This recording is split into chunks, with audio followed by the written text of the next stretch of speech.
Bismillahirrahmanirrahim.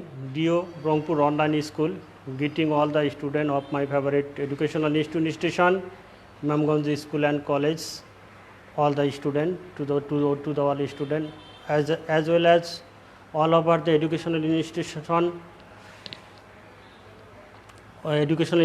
to the student. Today my lesson discussion about today discussion about the grammatical part was English second paper class 9, 8, 9, 10 to the students my favorite educational institution Imamganj School and College, all the students to the getting love of my heartful and heart is to my my dear Evan learner, I discussion আজ আমি তোমাদের যেটা করব সেটা হচ্ছে গতদিন আমি তোমাদের যেটা শিখিয়েছিলাম সেটা হচ্ছে ন্যারেশন। সেটা হচ্ছে ন্যারেশনের একটা ন্যারেশন কাকে বলে, ন্যারেশন কত প্রকার ও কী কী, ন্যারেশনের চার্ট এবং কীভাবে রিপোর্টিং ভার্ব ন্যারেশনের কটা অংশ ছিল সেটা শিক্ষার্থীরা তোমাদেরকে শিখিয়েছিলাম।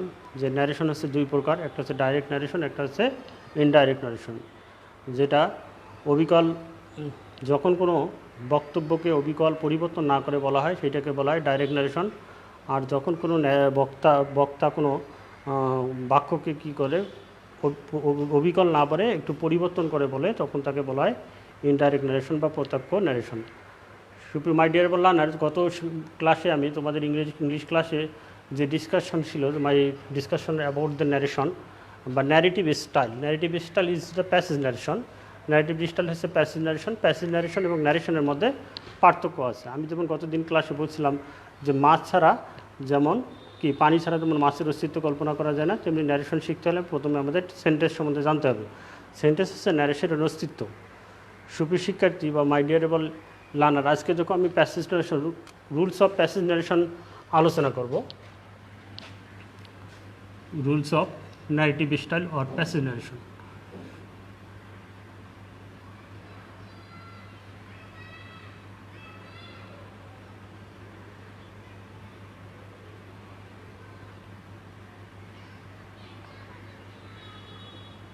মাই ডিয়ারেবল লার্নার, শুধু এই ন্যারেশনটা শুধু তোমাদের ক্লাস 8, 9, 10 এই লাগবে না। তোমরা যখন উচ্চ মাধ্যমিক পর্যায়ে যাবে, উচ্চশিক্ষা অর্জন করে যখন চাকরিতে বিসিএস ফেস করতে যাবে এবং পার্থিব জীবনে যে কোনো জীবনে, it is the essential need part of our all life cycle. তোমার সমস্ত জীবনচক্র এটা অত্যন্ত গুরুত্বপূর্ণ। একবার একটা শিক্ষা শিখে গেলে সমস্ত পরীক্ষা এটা লাগবে। তোমার যে জবগুলোতে যখন বিসিএস বড় বড় ভালো জবগুলোকে মাই ডিয়ারেবল লার্নার যখন তোমরা ফেস টু ফেস করতে যাবে, মুখোমুখি হবে, তখন দেখা যাচ্ছে এগুলো অত্যন্ত তোমাদের গুরুত্বপূর্ণ বা জানলে তোমাদের অনেক কাজে লাগবে। সেজন্য তোমাদের এই ফাউন্ডেশন ভিত্তিটা অনেক মজবুত করতে হবে এবং জানতে হবে, শিখতে হবে যে আমি আগামী একটি জাতিকে, একটি প্রজন্মকে একটি ভালো কিছু দেব।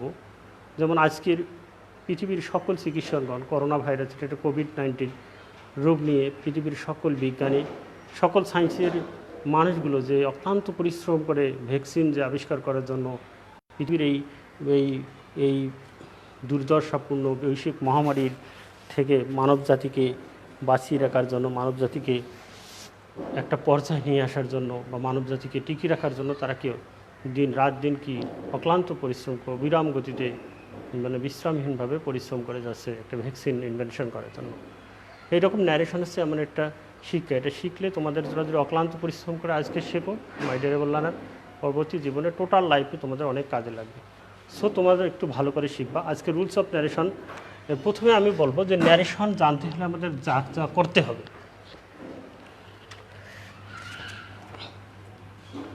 ন্যারেশন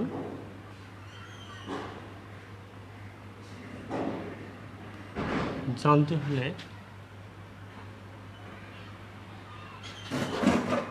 যা যা শিখতে হবে বা জানতে হবে, শিখতে হবে এবং করতে হবে।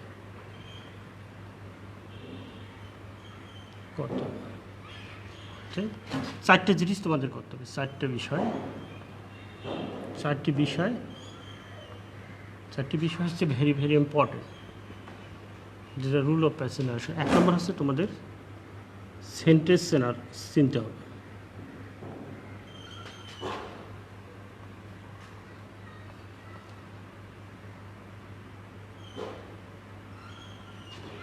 2 নম্বরে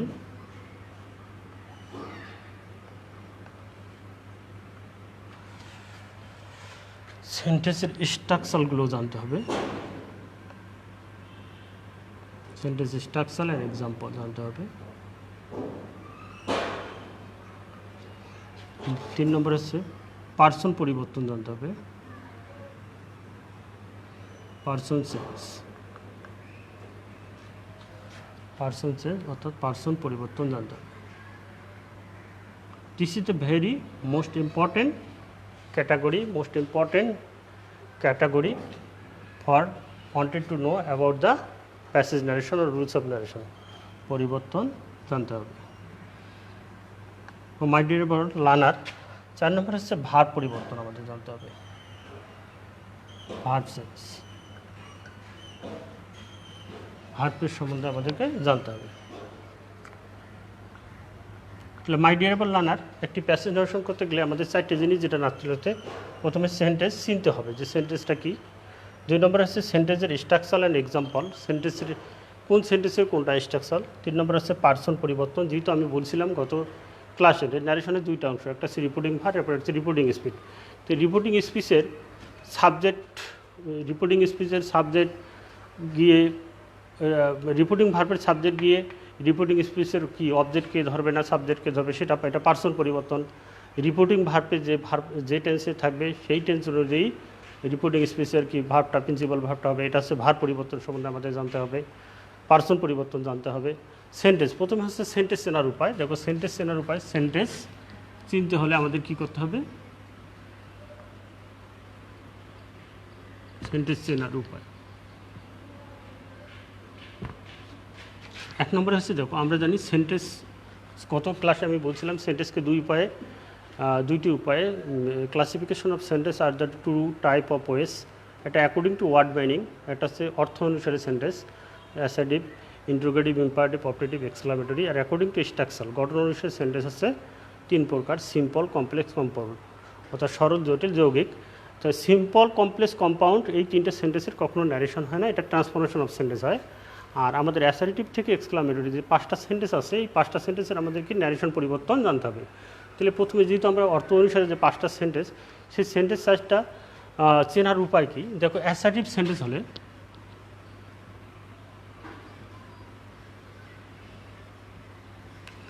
অ্যাসার্টিভ সেন্টেন্সে সাবজেক্ট প্রথমে পড়বে,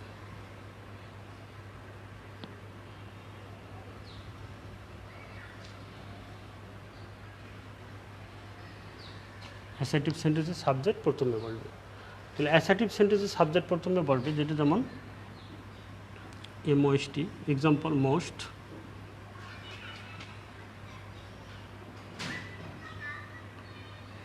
নাফিসার রহমান,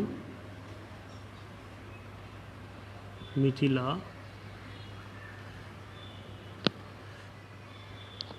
ইসমাই ইল্লার ডটার।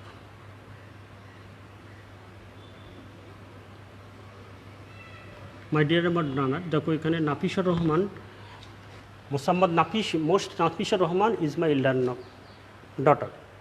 এখানে দেখো নাফিসার রহমান, মিথিলা হচ্ছে সাবজেক্ট। তাহলে এখানে সাবজেক্ট প্রথমে আছে, this is the assertive sentence. এটা আবার 2 প্রকার হতে পারে, অথবা Mosammat Muniyat Rahman Tasmin is not my elder daughter, Tasmin আমার পরকন্যা নয়। তার মানে কি, এটা নেগেটিভ হবে। এটা 2 প্রকার হবে, অ্যাফারমেটিভ এবং নেগেটিভ হবে। অ্যাসার্টিভ সেন্টেন্সটা 2 প্রকার। তাহলে অ্যাসার্টিভ সেন্টেন্স হলে সাবজেক্ট প্রথমে বলবে। তাহলে আমাদের সেন্টেন্স চিনতে হবে এবং জানতে হবে।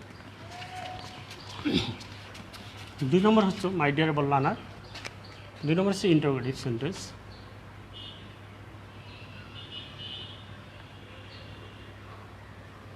ইন্টারোগেটিভ সেন্টেন্স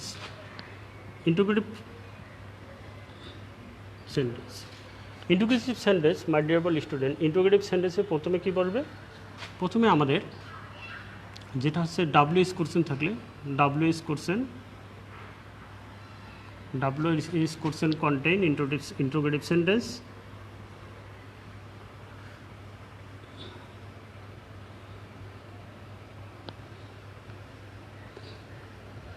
ইন্টারোগেটিভ সেন্টেন্স অথবা auxiliary verb contain interrogative sentence. এটা হচ্ছে ডিউরেবল লার্নার, এটা হতে পারে অক্সিলারি ভার্বটা প্রথমে বলবে অথবা ডাব্লিউএস কোশ্চেনটা প্রথমে বলবে। ইন্টারোগেটিভ সেন্টেন্স হবে দুই ধরনের, একটা হবে ডাব্লিউএস কোশ্চেন যুক্ত ইন্টারোগেটিভ সেন্টেন্স, আর একটা হচ্ছে অক্সিলারি ভার্ব, অর্থাৎ সাবজেক্টের শুরুতেই কী করবে অক্সিলারি ভার্ব বলবে, অর্থাৎ প্রথমেই সেন্টেন্সের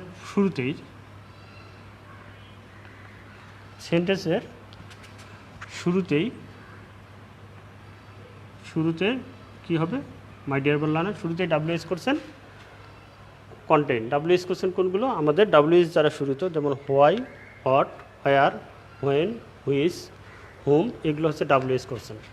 যেমন ডাব্লিউএস কোশ্চেন যুক্ত একটা interrogative sentence, where are you going.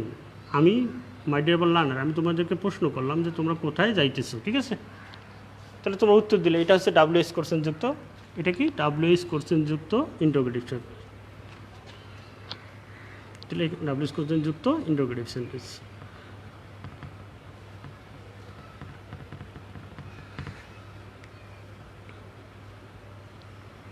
Interrogative sentence, তাহলে এখানে ডাব্লিউএস কোশ্চেনটা প্রথমেই পড়ছে, তাই না?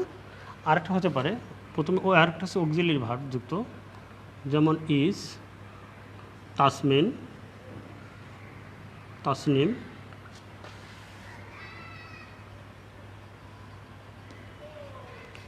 Reading book. তাসমিন কি বই পড়িতেছে, তাহলে এখানে দেখো প্রথমে অক্সিলারি ভার্ব আছে, এটা হচ্ছে অক্সিলারি ভার্ব, আর এটা হচ্ছে ডাব্লিউএস কোশ্চেন যুক্ত কন্টেন্ট। মাই ডিয়ারেবল লার্নার, তোমরা অবশ্যই বুঝতে পারছো ইন্টারোগেটিভ সেন্টেন্স কয় প্রকার, দুই প্রকার, একটা হচ্ছে কি ডাব্লিউএস কোশ্চেন যুক্ত, আর একটা হচ্ছে অক্সিলারি ভার্ব যুক্ত, অর্থাৎ সেন্টেন্সের শুরুতেই ডাব্লিউএস কোশ্চেন বলবে অথবা শুরুতেই অক্সিলারি ভার্ব বলবে। অক্সিলারি ভার্ব কোনগুলো, am, is, are, was, were, have, has, shall, shall have, will have, has been, এগুলো হচ্ছে অক্সিলারি ভার্ব। এরপরে আসলো আমাদের ইম্পারেটিভ সেন্টেন্স। মাই ডিয়ারেবল লার্নার, দেখো ইম্পারেটিভ সেন্টেন্স আমরা কীভাবে চিনব? ইম্পারেটিভ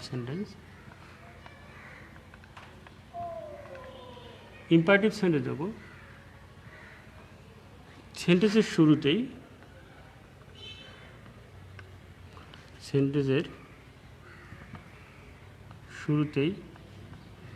প্রেজেন্ট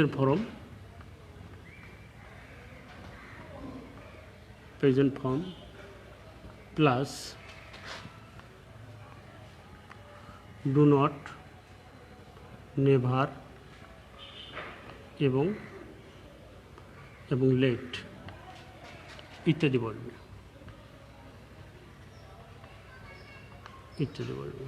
ঠিক আছে। এটা হচ্ছে ইম্পারেটিভ সেন্টেন্স চেনার উপায়। যেমন প্রেজেন্ট ফর্ম যদি হয় যে ডু দ্য সাম,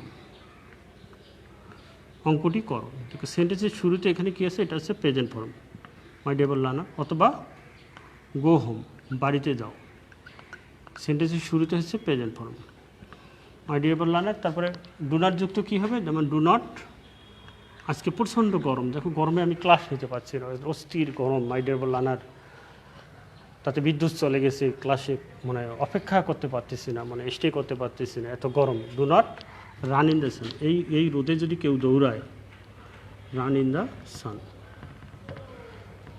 মাই ডিয়ারেবল লার্নার। এটা হচ্ছে ডু নট যুক্ত ইম্পারেটিভ সেন্টেন্স, এটাও ইম্পারেটিভ সেন্টেন্স, কিন্তু do not run in the sun, মা তার সন্তানকে বললো যে বাবা do not run in the sun, রোদে দৌড়ানো নাও। তারপরে দেখো নেভার যুক্ত হচ্ছে, নেভার টেলে লাই, কখনো মিথ্যা কথা বলবো না, ঠিক আছে। তারপরে আসলো কি লেট যুক্ত ইম্পারেটিভ সেন্টেন্স হচ্ছে লেট আস গো হোম, চলো আমরা বাড়িতে যাই। তাহলে এগুলো সব হচ্ছে ইম্পারেটিভ সেন্টেন্স। তাহলে ইম্পারেটিভ সেন্টেন্স কয় ধরনের হতে পারে, একটা সেন্টেন্সের শুরুতে প্রেজেন্ট ফর্ম হতে পারে, একটা সেন্টেন্সের শুরুতেই কি হতে পারে, ডু নট হতে পারে, অথবা লেট, তারপরে আছে প্লিজও হতে পারে, প্লিজ, অথবা কাইন্ডলি ইত্যাদি হতে পারে, ইত্যাদি, মানে প্লিজ। তাহলে কী হতে পারে, সেন্টেন্সের শুরুতে প্রেজেন্ট ফর্ম বসতে পারে, সেন্টেন্সের শুরুতে নেভার বসতে পারে, যেমন নেভার টেল লাই, কখনো মিথ্যা কথা বলিও না। লেট আস গো হোম, চলো আমরা বাড়িতে যাই, লেট আস গো হোম, চলো আমরা বাড়ি যাই। Please give me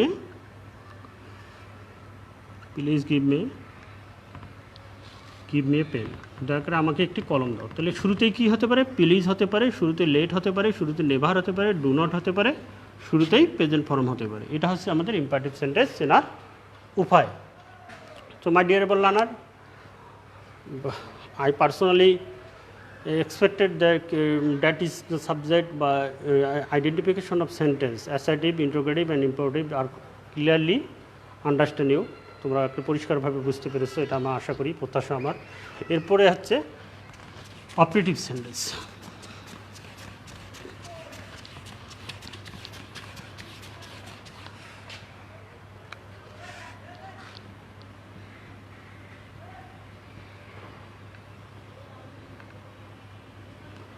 operative sentence,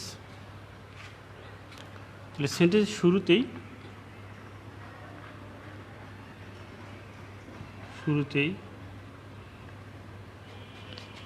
মে অথবা লং বসতে পারে, লং বসবে, এবং সেন্টেন্সের শেষে কি বসবে? ফুল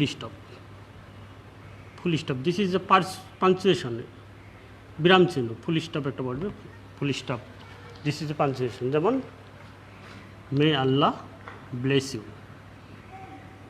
আল্লাহ আমাদের সহায়ক। মে আল্লাহ ব্লেস আস, আল্লাহ আমাদের সহায় হোক। অথবা long live our prime minister, long live our prime minister,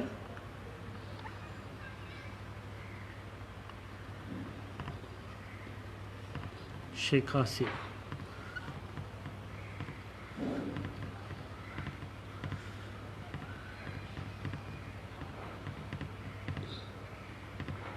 long live our honorable prime minister Sheikh Hasina MP. ঠিক আছে, অর্থাৎ আমাদের মাননীয় প্রধানমন্ত্রী মহোদয় কি দীর্ঘজীবী হোক, long live our honourable prime minister, আমার মাননীয় প্রধানমন্ত্রী দীর্ঘজীবী হোক, অথবা তার আল্লাহ তাআলা তার কি নেক হায়াত বৃদ্ধি করুক। এটা হচ্ছে সেন্টেন্সের শুরুতে কী হতে পারে? মে হতে পারে, শুরুতেই কী হতে পারে? লং হতে পারে। This is the identification the imperative sentence. এটা হচ্ছে ইম্পারেটিভ সেন্টেন্স চেনার উপায়। এরপরে আরও ছিল এক্সক্লামেটরি সেন্টেন্স।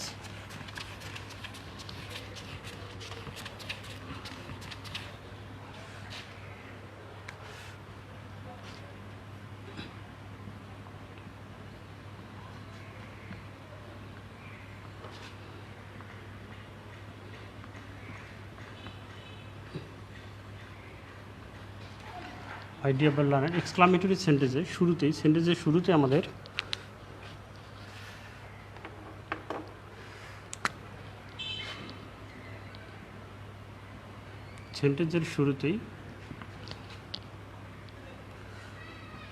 শুরুতেই hot plus how plus adjective, যেমন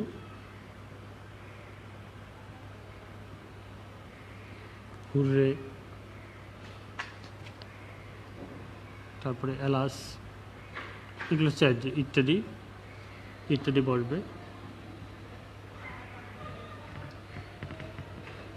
বলবে, এবং অবশ্যই সেখানে এক্সক্লামেশন অথবা এক্সক্লামেটরি সাইন থাকবে। এক্সক্লামেশন অর্থাৎ সেন্টেন্সটিতে এক্সক্লামেশন অথবা exclamatory sign,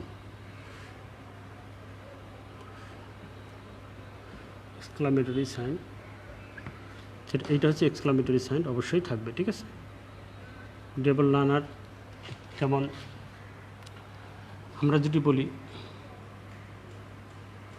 hot a beautiful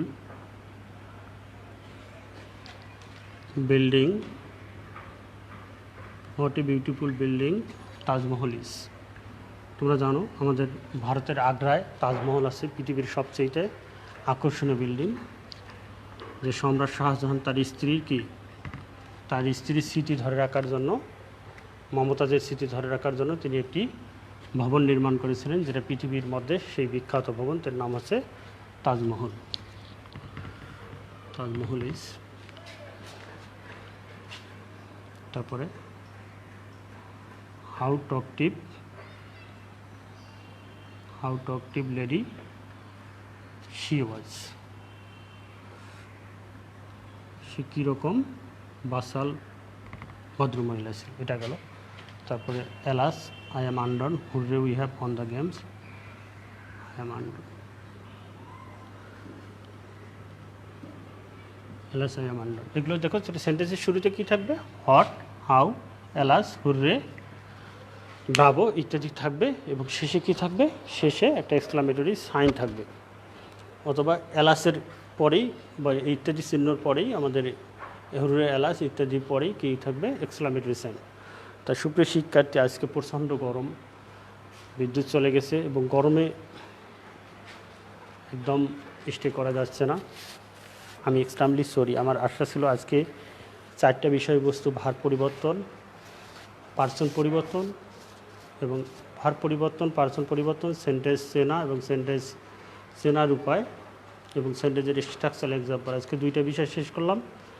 আগামী বিষয় হয়তো পার্সন পরিবর্তন এবং ভার পরিবর্তন করলে ইনশাআল্লাহ তোমরা নিজেরাই প্যাসেজ নারেশন তখন শুধু প্র্যাকটিস করাবো। তো সুপ্রিয় শিক্ষার্থী, যেহেতু বাংলাদেশ সহ পৃথিবী আজকে ইউরোপের করোনা পরিস্থিতি আরও অবনতির দিকে যাচ্ছে, আমাদের সামনে এখন প্রচণ্ড গরম যাচ্ছে, সামনে আবার শীত মৌসুম চলে আসতেছে। জানি না আল্লাহ তাআলা আমাদের কবে সুস্থ পৃথিবী ফিরে দেবে। আমরা সকল বাংলাদেশের ধর্মপ্রিয় মুসলমান এবং জাতি ধর্ম বর্ণ নির্বিশেষে সকল শিক্ষার্থীরা, তোরা যার যার স্রষ্টা আছে তার কাছে অন্তঃস্থল থেকে আমরা প্রার্থনা করব, আশীর্বাদ করব, আল্লাহ তাআলা এই বিশ্বব্রহ্মাণ্ডের মহান প্রতিপাদক আল্লাহ তাআলা যেন দ্রুত গতিতে আমাদেরকে একটি সুস্থ পৃথিবীতে ফিরে দেয়, তারপরে আমরা আমাদের প্রতিষ্ঠান খুলে দেয়। আমরা চাই না তোমাদের অনলাইনে এইভাবে ক্লাস করাই, যেহেতু অনলাইনে ক্লাসের যেহেতু একটা ইম্পর্টেন্স অফ ক্লাস আছে, এখানে বিভিন্ন ধরনের শিক্ষকের ক্লাস দেখতে পাচ্ছেছো। শ্রেণীকক্ষে পাঠদান করবে একজন শিক্ষক, হয়তো সেই তোমাদের 2 বছর 3 বছর পড়াবে। এখানে অনেক স্যারের ক্লাস তোমরা দেখতে পাচ্ছেছো, জানতে পারতেছো। এই থেকে তোমরা একটা বিশাল স্যারদের অ্যাসোসিয়েট, স্যারদের জ্ঞান, নলেজ, ভ্যাস্ট ইনফরমেশন এগুলো জানতে পারতেছো। এই থেকে তোমাদের পরবর্তী জীবনে এগুলো কাজে লাগবে এবং জীবন চলার পথে প্রতিষ্ঠিত হওয়ার জন্য একটি উৎকৃষ্ট পন্থা হবে। সুপ্রিয় শিক্ষার্থী বা মাই ডিয়ারেবল লার্নার, আমি আমার ক্লাস এখানেই শেষ করছি। আগামী ক্লাস পর্যন্ত তোমরা সবাই সুস্থ, সুন্দর, নিরাপদে থাকো এই কামনা করতেছি। তোমাদের আবারও অন্তঃস্থল থেকে সালাম জানাচ্ছি। আসসালামু আলাইকুম।